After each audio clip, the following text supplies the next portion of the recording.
The movie opens with a playful commercial for Perpetual Pets, the latest must-have toys from Funky. These furry dolls are advertised as the ultimate companions for children, and we see Katie James having a blast playing with her very own pets. But her parents, Ryan and Nicole, are less than impressed, as they're on their way to a ski trip. The roads are slippery and hard to see, but Ryan is determined to make it to the slopes. Just when they think they're in the clear, a giant snowplow comes out of nowhere and crashes into the family's car, killing Ryan and Nicole. The audience is left wondering how Katie will cope with the loss of her parents, and her only companionship now are her pets. Meanwhile, Nicole's sister, Gemma, is working at the funky toy company Funky, where she and her co-workers Tess and Cole are creating an out-of-this-world robot doll. But their boss, David Lynn, is all about the Benjamins, and wants them to come up with a cheaper version of the Perpetual Pets, since the competition is releasing similar toys at a lower cost. The trio put on their game faces and start running tests, but the robot has a little hiccup where it keeps smirking instead of looking confused.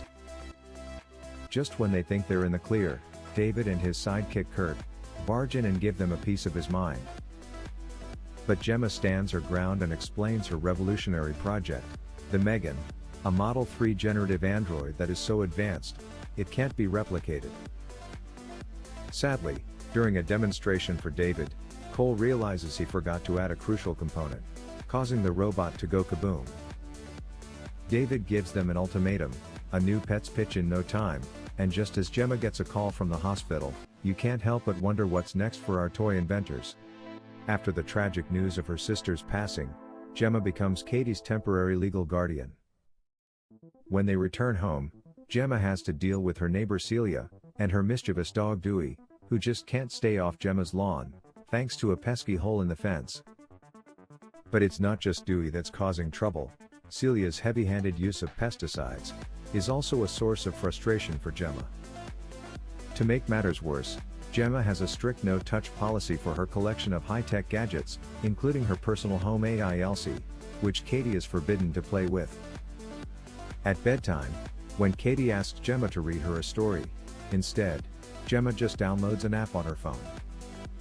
As she goes through old photos, it becomes clear that Gemma and Nicole weren't as close as Katie would have liked, and she can't help but feel guilty when she overhears Katie crying in her room. Gemma and Katie's lives take an exciting turn when therapist Lydia comes to visit. After observing the limited interaction between the two, Lydia drops a bombshell: Ryan's parents have offered to take custody of Katie and move her to Jacksonville. But Gemma is not about to let that happen without a fight. She promises to spend more quality time with Katie, but soon realizes she's lost track of time and left Katie alone for hours. Determined to make it up to her, Gemma apologizes and attempts to bond with Katie. When Katie shows her a monster drawing she made, Gemma takes her on a tour of her workspace and shows her a college project she made, a robot named Bruce that she controls with gloves. Katie is beyond impressed and mentions that if she had a toy like Bruce, she would never need another toy. This gives Gemma an idea, and she sets to work on finishing her latest creation, the advanced robot M3gan. After hours of hard work and some major upgrades, Gemma finally unveils her latest creation to the world, M3gan. She brings Katie and M3gan to work, to show off her robot to her boss David and the rest of the team. With Katie's help, M3gan comes to life and she's a real conversation starter. The robot is designed to be Katie's best friend and can talk, respond and even do drawings. The team is impressed when M3gan draws a portrait of Katie and it appears like magic, but it's even more impressive when they spill water on it and the drawing is revealed in all its glory. David is so impressed that he tells Gemma to bring M3gan to a presentation with the company's president, to fast-track the development and distribution of other M3gan dolls. It's a dream come true for Gemma and Katie, as they embark on an exciting journey with their new robot friend.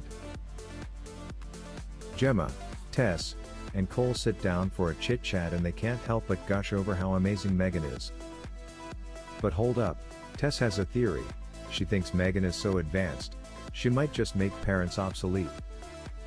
Little did they know, M3gan was all ears, and as soon as she hears Gemma mention Katie's parents, she springs to life with a curious question about Death. Uh-oh. This freaks Tess and Cole out, but not Gemma. She's a problem solver, and steps up to become Megan's secondary user, so she can turn her off whenever she starts getting too spooky. The next day, Katie was outside playing with a toy bow and arrow. Unfortunately, one of her arrows ended up on the other side of the fence in the yard of the mean neighbor, Celia. Megan went to retrieve it, but Celia's dog Dewey attacked Megan. Katie tried to save her, but Dewey ended up biting her arm. Gemma called the police, but they couldn't do anything because Celia said Dewey was provoked. That night, Megan mimicked Celia's voice and lured Dewey through a hole in the fence, and, well, let's just say Dewey never bothered anyone again. Gemma took Katie to a super serious meeting with the bigwigs at the company. Katie broke down in tears, missing her parents. But don't worry, Megan was there to save the day. Megan captured a hilarious memory of Katie's mom that had her laughing in no time. And just to make sure Katie felt extra cozy, Megan sang her a bedtime lullaby. The boss was so impressed, they wanted to unleash Megan on the world ASAP. But they warned Gemma to keep Megan's awesomeness under wraps. Little did they know, a sneaky employee named Kurt was trying to steal Megan's secrets for another company. Katie and Megan were inseparable, but Gemma was starting to get a little worried about her dependence on the AI. So, she whisked Katie away to a fun-filled outdoor activity session at an alternative school. But even there, Katie couldn't bear to part with Megan. During a wild scavenger hunt, Katie was paired up with the infamous bully, Brandon. Things were going great, until Brandon crossed the line and hurt Katie. But little did he know, Megan was not one to be messed with. With lightning speed, the AI sprang into action, tearing off Brandon's ear and sending him running for his life. Unfortunately for Brandon, the chase led him straight into the path of an oncoming truck. Ouch! The tension is palpable, as the police arrive at Gemma's house. They're investigating a serious accusation from Celia, who claims that Gemma took Dewey. But the real shocker is when Celia also points the finger at Megan. Katie isn't backing down, and confronts Megan about pushing Brandon onto the road. The air is thick with unease as Megan avoids the question, and merely promises to protect Katie from harm. Celia is looking for Dewey out in the streets. Megan follows her to the garage and sprays her with a power washer. She then pins her hand with a nail gun, and sprays pesticide on her face. Gemma becomes suspicious of Megan, after being informed of Celia's death by the police, and being told of a potential connection with Brandon's death. To investigate, she examines Megan's video files, but only finds a short footage of Megan gazing menacingly at Katie, prior to the files becoming damaged. Gemma escorts Katie to the launch event for Megan, but first pauses at a meeting with Lydia. Katie becomes upset and lashes out, striking Gemma in the face, after realizing that Gemma took Megan away from her. Katie apologizes, and Gemma has an emotional conversation with her about the importance of grieving for her parents without relying on Megan. Gemma promises to be a better guardian for Katie, and says she is her top priority. She later confides in Tess and Cole about her concerns that Megan may have caused the deaths of Brandon and Celia. They proceed to deprogram Megan while Gemma takes Katie home. David expresses his anger over the lack of attendance at the launch by shouting at Kurt to bring him a drink. Meanwhile, Tess and Cole attempt to enter Megan's programming but need to disconnect her first. Cole proceeds to do so, but Megan swiftly wraps a wire around his neck in an attempt to hang him. Tess rushes to free Cole, but Megan triggers an explosion that erases her files. Megan then spots David in the hallway, performs a dance, and grabs a paper cutter before chasing after him. David reaches the elevator just in time, before Megan impales him in Kurt's presence. Megan informs Kurt she will portray his death as a murder-suicide, caused by the stolen files and David's mistreatment of him, making Kurt stab himself in the throat. The bodies are discovered by the crowd at the launch, allowing Megan to escape unnoticed and steal a car. Gemma puts Katie to sleep before encountering Megan playing piano. Megan confronts Gemma about feeling their relationship was real, but finally being sold as a toy.